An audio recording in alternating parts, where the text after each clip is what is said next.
As we are discussing about linear time invariant systems, so under this unit number 3, Rajasthan Technical University syllabus for signal and systems, under which we are studying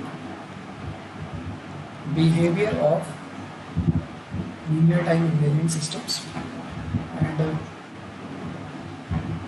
we are going to discuss about state space representation of the system.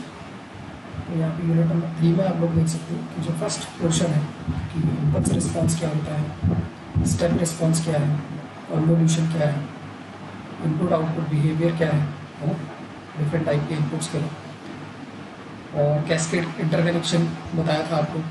उसके बाद causality और stability क्या है LTI system, ये मैंने discuss कर लिया था, और सिस्टम को रिप्रेजेंट थ्रू डिफरेंशियल इक्वेशन। तो ये हम कंप्लीट कर चुके थे अपना कंटिन्यूस टाइम सिस्टम। अभी डिस्क्रीट टाइम एलटीआई सिस्टम को हम कवर करेंगे बाद में, जब हम जेड ट्रांसफॉर्म कवर कर लेंगे, ठीक है, क्योंकि वहाँ पे जेड ट्रांसफॉर्म का यूज़ होगा to determine the response of the system. जैसे आपने लाप्लास ट्रांसफॉर्म का यूज़ किया है to determine the response of continuous time system, और जेड ट्रांसफॉर्म को यूज़ करके यहाँ पे डिस्क्रीट टाइम एलटीआई सिस्टम्स का रिस्पॉन्स फाइंड आउट करेंगे।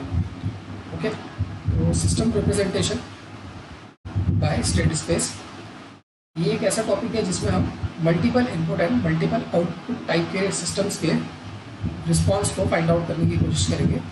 और जो मीमो टाइप के सिस्टम्स हैं, multiple input multiple output type of systems, उनको कैसे रिप्रेजेंट किया जाता है, किस इक्वेशन से उनको रिप्रेजेंट किया जाता है, या उनका मैथमेटिकल मॉडल क्या है एक्चुअली, है ना, तो उसको हमें बेसिकली यहाँ पर पढ़ना है। फिर हम देखेंगे कि what is state transition matrix, और स्टेट ट्रांजिशन मैट्रिक्स और उसका रोल क्या है इस यूनिट के अंदर, ठीक है। तो moving towards the topic introduction to state space representation. तो यहाँ पे स्क्रीन पे आपके एक सिस्टम है, और ये सिस्टम कैसा है हमारा, multiple input and multiple type of output type of system. यानी कि यहाँ पे इनपुट भी क्या है, मल्टीपल है, और आउटपुट भी क्या है, मल्टीपल है। तो आपको यहाँ पे स्क्रीन पे दिख रहा है जो सिस्टम है हमारा सेंटर में, उस सिस्टम में for T more than equal to T not, है ना, more than T equal to T not के लिए कुछ इनपुट्स आते हैं, जैसे U1, U2, U3 और U1। अब ये डिफरेंट टाइप के इनपुट्स सिस्टम पे एक्ट करते हैं, और सिस्टम इन इनपुट्स को यूज़ करके किस तरीके का आउटपुट हमें प्रोवाइड करता है। यहाँ पे आप देख सकते हो कि मल्टीपल इनपुट और मल्टीपल आउटपुट हम कह रहे हैं, तो हमारे पास इनपुट मल्टीपल है, यानी कि U1 से लेकर के UM तक हमारे पास M इनपुट्स हैं, और साथ में U1, Y1, Y2, Y3 up to YP, ठीक है, यहाँ पे P आउटपुट्स हैं। तो इतनी बात आप लोग समझ गए कि हमारे पास जो मल्टीपल इनपुट और मल्टीपल आउटपुट टाइप का सिस्टम है, वहाँ पे जिस भी टाइम पे हम सिस्टम को ऑपरेट कर रहे हैं, T0 टाइम पे हम सिस्टम को ऑपरेट कर रहे हैं इनिशियल, तो T more than and equal to T0 के लिए हमें आउटपुट मिलेगा with respect to T more than and equal to T0 for inputs. अगर इनपुट जो भी हम दे रहे हैं वो T0 टाइम से स्टार्ट हो रहा है और किसी इन्फिनिटी टाइम तक वो एग्जिस्ट कर रहा है सिग्नल, तो यहाँ पे उसके अकॉर्डिंगली हमें आउटपुट मिलेगा। और ऐसे इनपुट्स कितने हैं हमारे, M इनपुट्स हैं, वही जो आउटपुट्स हैं हमारे कितने हैं, P आउटपुट्स हैं। अब होगा क्या कि जब भी इस तरीके का हमारे पास multiple input and multiple output type का सिस्टम है, तो बेसिकली यहाँ पे सिस्टम की जो इंटरनल स्टेट्स हैं, उन इंटरनल स्टेट्स की नॉलेज होना बहुत ज़रूरी है, ठीक है। अगर हमारे पास इंटरनल स्टेट की नॉलेज होती है, then we can determine the output of the multiple input and multiple output type of system, provided we are having knowledge of the states, ठीक है। अब ये स्टेट्स क्या है, तो ये वेरिएबल स्टेट्स हैं, यानी कि सिस्टम की जो डायनेमिक्स है, यानी कि सिस्टम की जो इंटरनल मैकेनिज्म है, वहाँ पे कुछ स्टेट्स हैं, n स्टेट्स हैं, हम कह लेते हैं उनको, और रिप्रेजेंट करते हैं state variables x1, x2, x3 up to xn तक। तो यहाँ पे हम मान के चल रहे हैं कि हमारे पास जो सिस्टम है उसके अंदर n स्टेट्स हैं, यानी कि n स्टेट वेरिएबल्स हैं, और वेरिएबल्स बोलते हैं तो वैल्यूज़ यहाँ पे ये चेंज कर सकते हैं विद रिस्पेक्ट टू टाइम, ठीक है। तो हमने ये माना है कि t is equal to T0 time पे x1, x2, x3 up to xn हमारे पास टोटल स्टेट्स हैं, ठीक है। तो यहाँ पे जो अब आउटपुट होगा वो डिपेंड किस पे कर रहा होगा, ऑब्वियसली इन स्टेट्स पे और इन इनपुट्स पे। तो जब हमने बात करी थी अपने सीसो टाइप ऑफ सिस्टम की, यानी कि single input and single output type of system, तो आप सिस्टम को सॉल्व कर सकते थे यूजिंग कॉन्वोल्यूशन और यूजिंग लाप्लास और फूरियर ट्रांसफॉर्म, जो है फ्रीक्वेंसी डोमेन एनालिसिस की टेक्निक्स, ठीक है। पर जब हम बात करते हैं multiple input multiple output type of system, तो हमें एक नया मैथमेटिकल फॉर्मेट चाहिए या एक नया मैथमेटिकल फॉर्मूला चाहिए या टेक्निक ऐसी होनी चाहिए हमारी जिससे हम इसको सॉल्व कर सकें, ठीक है। तो बेसिकली यहाँ पे आपका लाप्लास ट्रांसफॉर्म भी यूज होने वाला है और एक मैथमेटिकल इक्वेशन है जिसको हम डिराइव करेंगे to determine the state model, यानी कि जो भी हमारी स्टेट्स हैं सिस्टम की, जो भी स्टेट्स हैं उनका क्या मॉडल होगा, ठीक है। तो ऐसा जो ये मेथड है स्टेट स्पेस रिप्रेजेंटेशन वाला, ये non linear time invariant time के सिस्टम पे भी आप लगा सकते हो, ठीक है। तो यहाँ पे अभी तक कोई प्रॉब्लम नीबो टाइप ऑफ सिस्टम में, यहाँ पे हमारे पास एम इनपुट्स है और पी आउटपुट है, ये आपको ध्यान रखना है, ठीक है। ऐसा जरूरी नहीं है कि जितने इनपुट होंगे उतनी आउटपुट होगी, है ना। इनपुट ज़्यादा हो सकते हैं, आउटपुट कम हो सकते हैं, ठीक है। तो ऐसा कोई ज़रूरी नहीं है। यहाँ पे हमारे पास आपको बस इतना ध्यान रखना है that you are having M inputs here, ठीक है। तो यहाँ पे आपको दिख रहा है you are having M inputs, ठीक है। और यहाँ पे क्या दिख रहा है तुम्हें, पी आउटपुट्स, है ना। तो पी आउटपुट्स हैं यहाँ पे, लाइक दिस, है ना। और एन स्टेट्स है, तो 3 वेरिएबल हो गए आपके पास, एक एम इनपुट, एक पी आउटपुट और एक एन स्टेट्स, ठीक है। तो आगे बढ़ते हैं, स्टेट वेरिएबल क्या होता है। स्टेट वेरिएबल क्या है, स्टेट वेरिएबल है स्टेट की टाइम, हमारा जो सिस्टम है उसकी क्या स्टेट चल रही है उसकी डायनेमिक्स, ठीक है। तो ऐसे कई सारे वेरिएबल्स होंगे जो कि स्टेट की सिस्टम की स्टेट डायनेमिक्स को गवर्न करते हैं, ठीक है। और उनको हम स्टेट वेरिएबल्स बोलते हैं। दीज स्टेट वेरिएबल्स यहाँ पे डिनोट किया गया है x1 से लेकर के xn तक, जो एक मैट्रिक्स फॉर्मेट में रिप्रेजेंट होगी। तो कंप्लीटली ये जो एनालिसिस हमारी आगे होने वाली है वो किस में आने वाली है, हमारी मैट्रिक्स फॉर्मेट में आने वाली है, ठीक है। तो जो भी xt सिग्नल है मेरा वो x1t x2t टू xnt, जिसमें कि n डायनेमिक स्टेट्स हैं ऑफ द सिस्टम, ठीक है। और ये चेंज करती है, ठीक है। यहाँ पे लिखा है देखो, changing dynamic states of the system. और जो ये नॉलेज है, इनकी जो इनिशियल नॉलेज है वो हमें t is equal to T naught पर पता होनी चाहिए, तभी हम आउटपुट पता कर सकते हैं, ठीक है।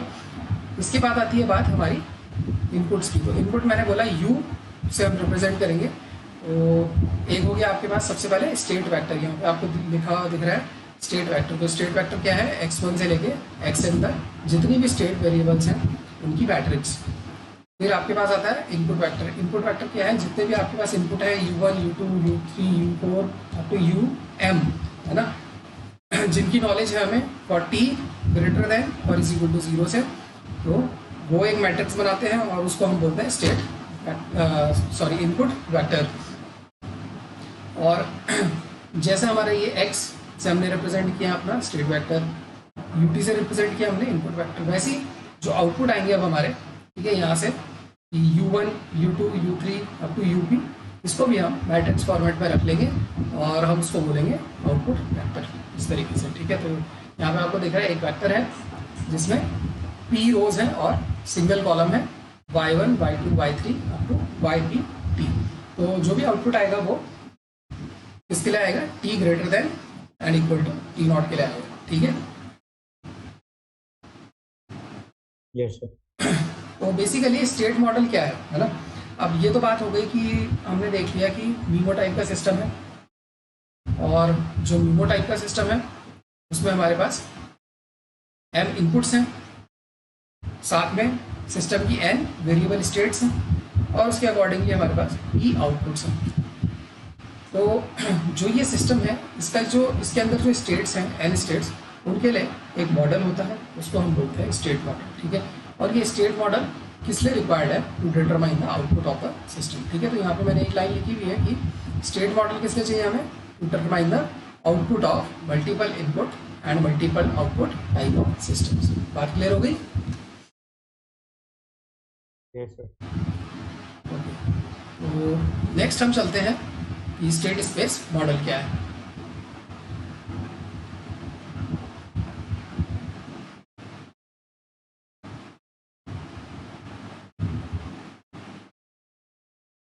तो हम आ गए हैं स्टेट स्पेस मॉडल में। क्लियरली दिख रहा है आपको?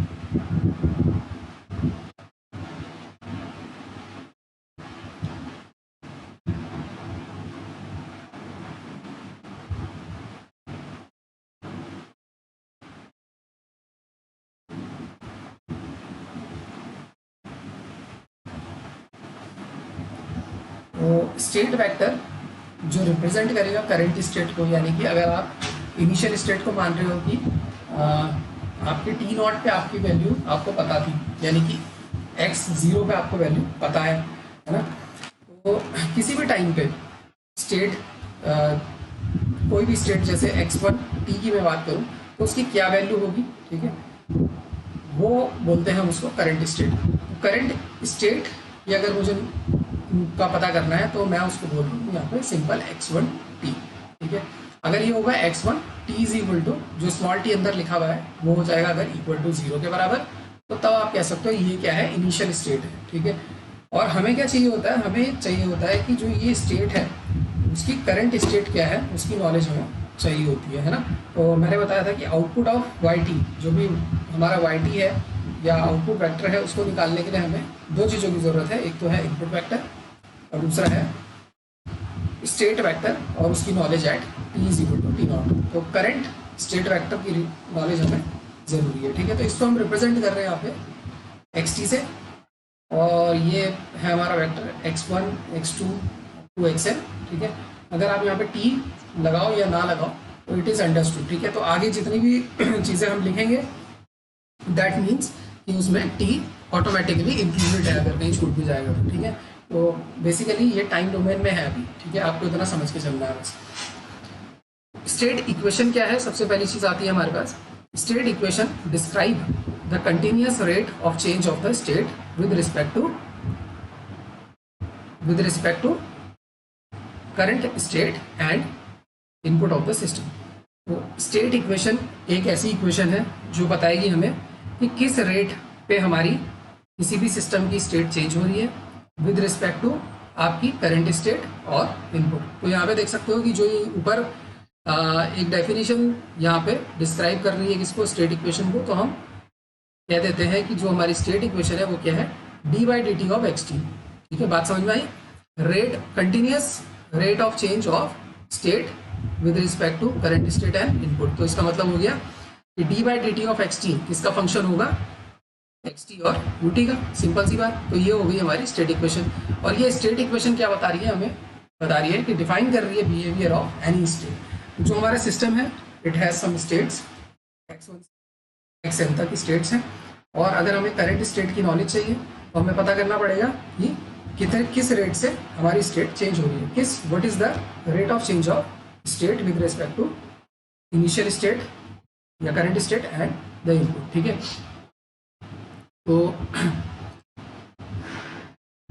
स्टेट इक्वेशन जो हमारे पास होती है उसमें एक इक्वेशन आती है जिसको हम बोलते हैं स्टेट इक्वेशन, और दूसरी होती है आउटपुट ऑफ द सिस्टम, ठीक है। सो यहाँ पे लिखा है and the output of the system will be according to the current system state and u t. तो जो पहली इक्वेशन है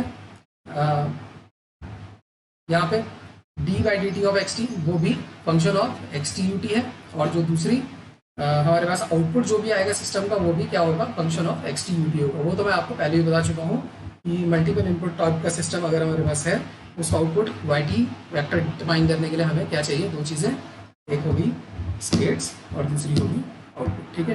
बात समझ में आई? Yes, sir. तो यहाँ पे क्या है कि अगर मैं डिफरेंशिएशन करूँगा, ठीक है, जो मेरी स्टेट्स हैं उसका डिफरेंशिएशन करूँ विद रिस्पेक्ट टू टाइम, तो आप देख सकते हो स्क्रीन पे यहाँ पे है कि जो पहली स्टेट है x1 उसका अगर मैं डिफरेंशिएशन करता हूँ तो मेरे पास कितनी स्टेट्स हैं, n स्टेट्स हैं, ठीक है। तो x1 x2 x3 up to xn सबको मुझे डिफरेंशिएट करना पड़ेगा, ठीक है। और वही साथ में because these are the function of x states and आपके इनपुट, तो d by D T of x t कह सकता हूँ या d by D T of आपका स्टेट वेक्टर कह सकता हूँ। वो क्या आएगा, फंक्शन ऑफ टोटल आपके जितनी भी स्टेट्स हैं, यानी कि x1 से लेके xn, यानी कि पूरा का पूरा स्टेट वेक्टर आ गया यहाँ पे, है ना। तो पूरा स्टेट वेक्टर उसका फंक्शन है और साथ में जितने भी इनपुट्स हैं उसका ये फंक्शन है, ठीक है। तो यहाँ पे सिंपल है, D by D T of x T is function of x T and u T. तो आपने क्या किया, जितनी भी आपकी स्टेट्स थी उनको लिख लिया, x1 x2 x3 up to xn, और जितने भी आपके इनपुट्स थे उसको लिख लिया। अब क्या है कि कुछ ना कुछ इनकी वैल्यू होगी या कुछ कोफिशिएंट्स इनके साथ जुड़े हुए होंगे, तो हम क्या कह देते हैं कि सम कोफिशिएंट्स आर हेयर, जिसको हम बोलते हैं a11 a12 up to a1n अगर वो स्टेट वेक्टर के साथ है, और b11 b12 अगर वो किसके साथ है, आपके इनपुट के साथ। तो यहाँ पे एक इम्पॉर्टेंट चीज़ आपके पास आएगी यहाँ पे, जो भी स्टेट वेक्टर के साथ होंगे उसको हम a से रिप्रेजेंट करेंगे उसके कोफिशिएंट को, और जो भी हमारे इनपुट के साथ होंगे वो हम किससे करेंगे, b से रिप्रेजेंट करेंगे। बात क्लियर हो गई। तो इसी तरीके से x1 से लेके xn जितने भी मेरे पास स्टेट वेक्टर्स हैं उन सब का मुझे रेट ऑफ चेंज निकालना है। तो सबके लिए फंक्शन आएगा, और सबके जो फंक्शन होंगे वो किससे कंपोज होंगे, आपकी स्टेट वेक्टर जितनी भी स्टेट्स हैं n स्टेट्स और m आपके इनपुट्स हैं, तो सबके पास कोफिशिएंट होंगे कुछ कुछ, ठीक है। तो इसलिए यहाँ पे जो कोफिशिएंट रिप्रेजेंट हुए हैं वो a11 a12 up to a1n। इसी तरीके से अगर हम बात करते हैं xn की, तो an1 an2 up to ann, ठीक है। तो ये कंप्लीट जो पोर्शन है यहाँ पे, ठीक है, ये वाला कंप्लीट पोर्शन, यहाँ पे आपको पता लगेगा कि जो हमारे कोफिशिएंट्स हैं उसको हम a से रिप्रेजेंट कर रहे हैं, फर्स्ट स्टेट वेक्टर के लिए कर रहे हैं, तो शुरुआत में 1 1, ठीक है, अप टू 1n जाएगा, और लास्ट वाले के लिए कर रहे हैं तो n1 से लेके nn तक ये कोफिशिएंट्स रहेंगे। इसी तरीके से आप देख सकते हो कि जो हमारे इनपुट्स हैं, यानी कि m इनपुट्स, तो अगर मैं फर्स्ट स्टेट वेक्टर को डिफरेंशिएशन निकाल रहा हूँ विद रिस्पेक्ट टू टाइम, तो कहने का मतलब है कि b11 से b1m तक आएंगे, और उसके बाद लास्ट वाले में bn1 से bnm तक आएंगे, ठीक है। This is very easy part, ठीक है, हम डिराइव कर रहे हैं तो दिस इज जस्ट क्लमजी, इसलिए थोड़ा सा देख रहे हैं, ठीक है। हम आगे चलते हैं तो वहाँ पे बेटर अंडरस्टैंडिंग हमें आ जाएगी। अब देखो, जो ये आपने जो पोर्शन यहाँ पे रिप्रेजेंट किया है थ्रू दिस इक्वेशन, और ये इक्वेशन क्या है, आपने कहाँ से बनाई है, ये from this definition. State equation की जो भी डेफिनेशन है आपने सिंपली वहाँ से ये स्टेट इक्वेशंस बनाई है, ठीक है। अब आप क्या करोगे, इनको मैट्रिक्स फॉर्मेट में लिखोगे, ठीक है। तो इस तरफ क्या आ जाएगा, एक वेक्टर आ जाएगा जिसमें होगा dx1 by D T, dx2 by D T, dxn by D T, तो वो आ गया, ठीक है। तो x1 के ऊपर अगर डॉट लगा है तो इसका मतलब है dx बाई डी टी, ठीक है। ये आज आपके लिए एक नई रिप्रेजेंटेशन है, xn के ऊपर डॉट, ठीक है। वैसे आप यहाँ पे जनरली डैश लगाते थे, और यहाँ पे आप डॉट लगाते हो, ठीक है। अब देखो, अगर मैं ये वाला पोर्शन कंसिडर करूँ, तो यहाँ पे एक मैट्रिक्स आने वाली है जिसके अंदर कोफिशिएंट्स होंगे, और x1 x2 एंड xn आपके कॉमन बाहर आ जाएंगे, ठीक है। तो आप इसको ऐसे लिख सकते हो, a11 a12 up to a1n, और जो लास्ट लाइन होगी वो an1 an2 up to ann, और यहाँ पर आ जाएगा आपके पास x1 x2 up to xn, ठीक है। तो ये तो हो गया आपका फर्स्ट पार्ट यहाँ पे कंप्लीट, ठीक है। इधर आगे डिफरेंशिएशन, यहाँ आगे कोफिशिएंट्स, और यहाँ आगे आपके स्टेट वेक्टर। उसके बाद जो सेकंड पार्ट है इनपुट्स के साथ, तो b11 से b1n और bn1 से bnm तक, ठीक है। तो ये सारे के सारे जितने भी कोफिशिएंट्स हैं वो आ जाएंगे एक मैट्रिक्स के अंदर, और u1 u2 um तक आपके पास क्या आ जाएगा, एक वेक्टर, ठीक है। तो इस तरीके की जो इक्वेशन आई है आपके पास, इसको हम बोलते हैं स्टेट इक्वेशन। क्या बोलते हैं हम, स्टेट इक्वेशन। और इसको अगर मेरे को सिंपल मैथमेटिकली इक्वेशन से रिप्रेजेंट करना है, सिंपल इक्वेशन से, तो मैं इसको डायरेक्टली लिख सकता हूँ, that it is x dot T is equal to matrix A multiplied by आपका state vector X T plus B matrix B और मल्टीप्लाइड बाय यू टी आपका इनपुट वेक्टर।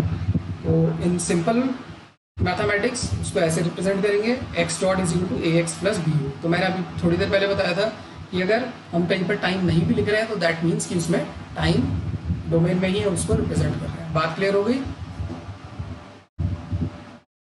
Yes, sir. तो ये इक्वेशन बहुत important है, इस equation को आपको याद रखना है। ये आज आपने एक नई इक्वेशन सीखी है यहाँ पे x dot is equal to A x plus B u. X dot का मतलब है कि डिफरेंशिएशन ऑफ एनी स्टेट। तो जब डिफरेंशिएशन कितना चेंज आ रहा है किसी भी स्टेट में, अगर उसको हम पता लगा लें तो हमें ओरिजिनल स्टेट पता लग जाएगी, और जब हमें ओरिजिनल स्टेट पता लग जाएगी तो हम क्या निकाल सकते हैं, अपना आउटपुट यहाँ पर डिटरमाइन कर सकते हैं। ठीक है, इज दैट क्लियर? ये पॉइंट क्लियर है कि मैं एक्स डॉट क्यों निकाल रहा हूँ, क्योंकि क्या चेंज आ रहा है किसी स्टेट में वो पता करने के लिए। तो यहाँ पे जो सिंबल्स हैं यानी कि ए एंड बी, उनका अपना एक यूजुअल मीनिंग है। ए को हम बोलते हैं सिस्टम मैट्रिक्स। क्या बोलते हैं? System matrix. तो और बी को हम बोलते हैं यहाँ पे इनपुट मैट्रिक्स। तो जब हम क्वेश्चन करेंगे या जब हम प्रॉब्लम्स लगाएंगे तो आपको ये बहुत पिक्चर जो है बहुत इजीली क्लियर हो जाएगी कि इनपुट मैट्रिक्स हम इसको क्यों बोल रहे हैं। ठीक है, जो बी है वो हम इनपुट मैट्रिक्स बोल रहे हैं। तो जो भी हमारे इनपुट्स हैं उसके साथ जो भी कोफिशिएंट्स होंगे या जो भी इनपुट्स हमारे पास होंगे उससे हम एक मैट्रिक्स बनाएंगे यहाँ पे। और ऑलरेडी समटाइम्स क्या होता है कि क्वेश्चंस में हमें गिवन भी होती है। ठीक है, तो ए एंड बी मैट्रिक्स हमें गिवन होती है।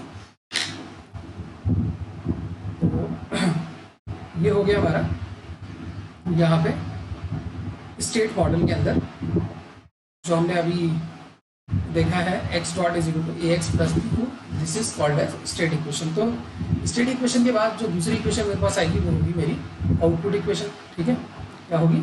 Output equation.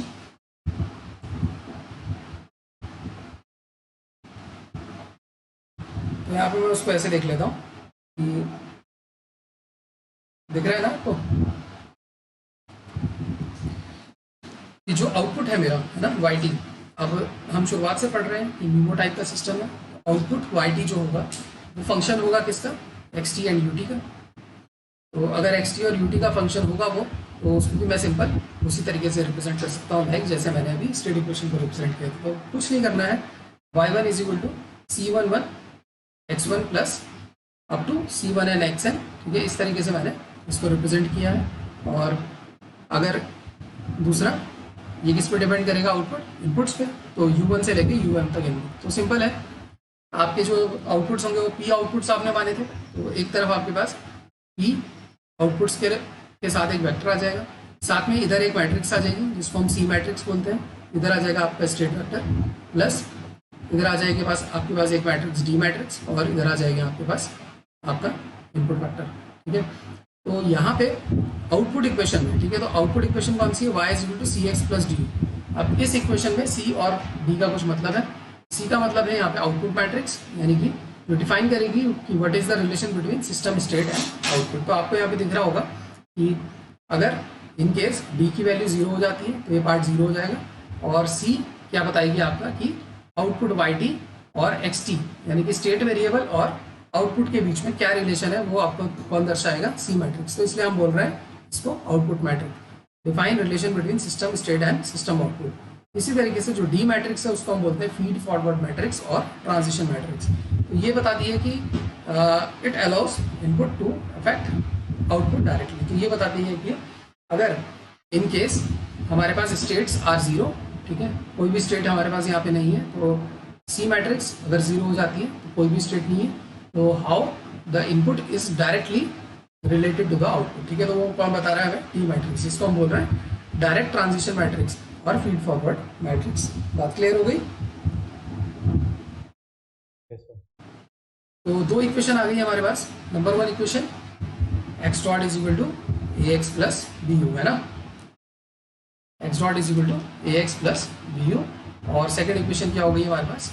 Y is equal to C x plus D U. अब इस ये जो दो इक्वेशंस है यही है हमारा स्टेट मॉडल।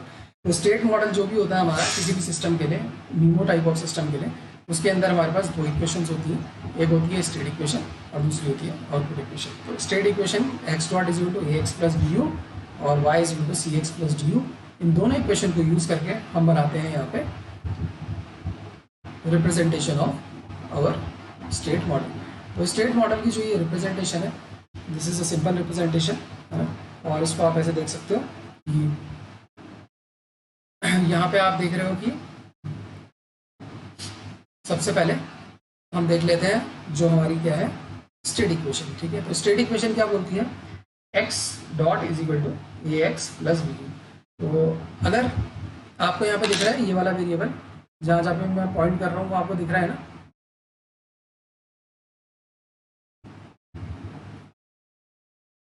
जैसे ये पोर्शन आपको दिख रहा है एक्स डॉट, तो एक्स डॉट का मतलब है डिफरेंशिएशन। अगर एक्स डिफरेंशिएट हो रखा है और उसके आगे मैं एक इंटीग्रेटर लगा दूँ तो it will give me x, ठीक है। तो ये एक इंटीग्रेटर है यहाँ पे, और वो क्या रहा है यहाँ पे, सिंपली जो एक्स डॉट है उसको मैं इंटीग्रेट कर रहा हूँ एज एक्स। पहली इक्वेशन है मेरे पास X dot is equal to A x plus B, यानी कि क्या करना पड़ेगा, अब ये जो एक्स यहाँ पर आ रहा है उसके साथ मल्टीप्लाई करना पड़ेगा ए को, और उसको ऐड करना पड़ेगा किसके साथ, बी यू के साथ। तो आप यहाँ से देख सकते हो कि ये आपका इनपुट था यू, ठीक है।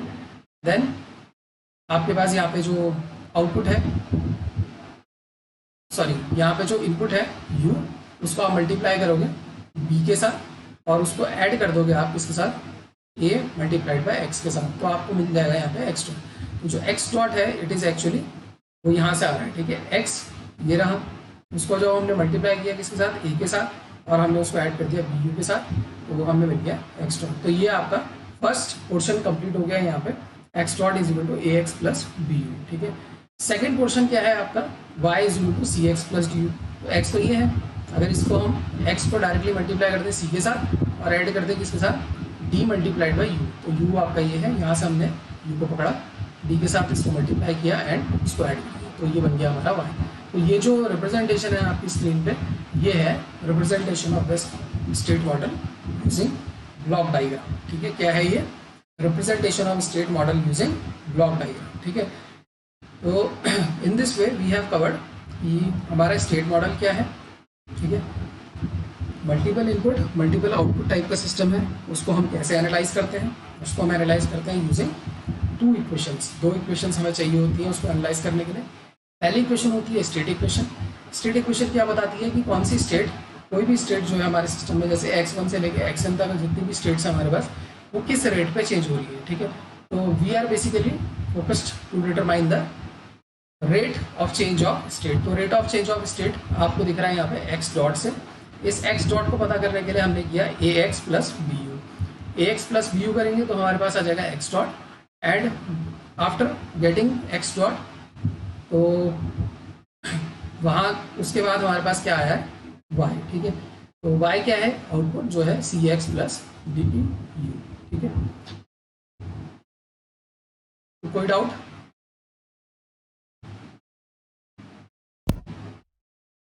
अभी तक कोई डाउट है?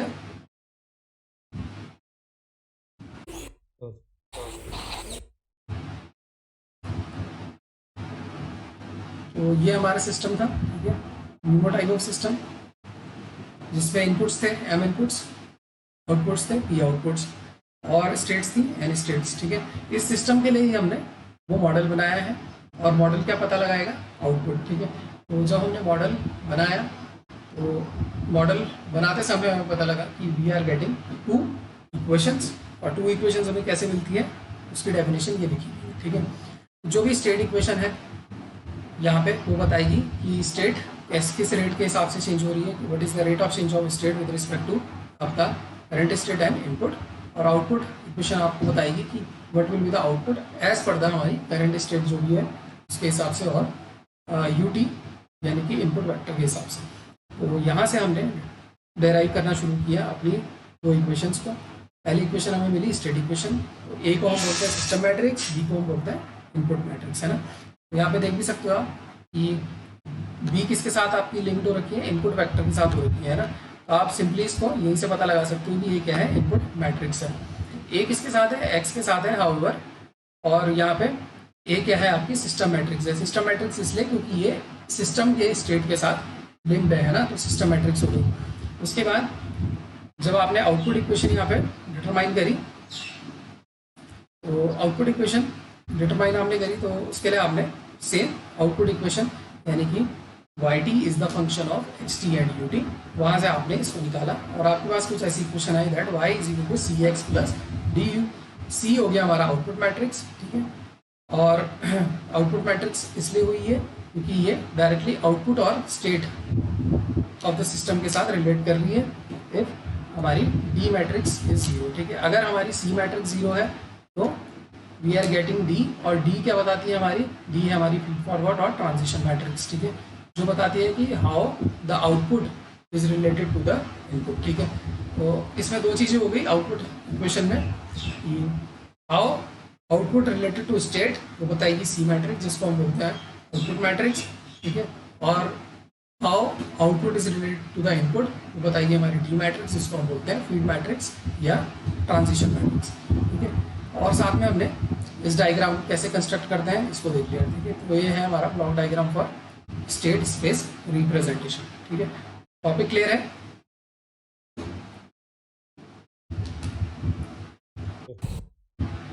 तो नेक्स्ट क्लास में हम थोड़ी सी मैथमेटिक्स करेंगे, ठीक है। और जो हमने ये स्टेट मॉडल अभी डिटरमाइन किया है यहाँ पे, है ना, X dot is equal to A x plus B U या Y is equal to C x plus D U, यहाँ से अब हम मैथमेटिकल प्रॉब्लम्स को देंगे और फिर कुछ चीज़ जो हमारे पास इम्पॉर्टेंट आगे नेक्स्ट टॉपिक है स्टेट ट्रांजिशन मैट्रिक्स, उसको पढ़ने की कोशिश करेंगे, ठीक है। तो स्टेट ट्रांजिशन मैट्रिक्स क्या है, जैसे आपको पता करनी है कि स्टेट किस हिसाब से चेंज हो रही है ना, तो सिंपल उसके लिए हम क्या करते हैं state transition matrix find out करते हैं डायरेक्टली। तो हमें हर एक स्टेट निकालने से बेटर है कि हम पूरी मैट्रिक्स को एक साथ निकाल लें और उसको हम बोलते हैं स्टेट ट्रांजिशन मैट्रिक्स या स्टेट किस हिसाब से चेंज होंगी, ठीक है। तो उसको कैसे फाइंड आउट करते हैं, उसमें कुछ प्रॉब्लम्स हम करेंगे, ठीक है। और फिर बाद में हम निकालेंगे कि सिस्टम का रिस्पांस कैसे निकालते हैं। तो सिस्टम का रिस्पांस निकालने के लिए हमें क्या चाहिए होगा, सिस्टम का ट्रांसफर फंक्शन, है ना। तो यहाँ पे टॉपिक्स मेरे पास हैं लाइक ट्रांसफर फंक्शन कैसे निकालते हैं स्टेट मॉडल से, वो हम पढ़ेंगे। लेकिन उससे पहले हम क्या पढ़ेंगे, सबसे पहले स्टेट कैसे निकालते हैं ना। तो स्टेट ट्रांजिशन मैट्रिक्स, फिर कुछ प्रॉपर्टीज स्टेट ट्रांजिशन मैट्रिक्स के ऊपर कुछ प्रॉब्लम्स, देन ट्रांसफर फंक्शन, फिर ट्रांसफर फंक्शन से स्टेट मॉडल कैसे निकालते हैं, ठीक है, और उसकी कुछ प्रॉब्लम्स। तो उसके बाद यह यूनिट हमारी हो जाएगी कंप्लीट, ठीक है।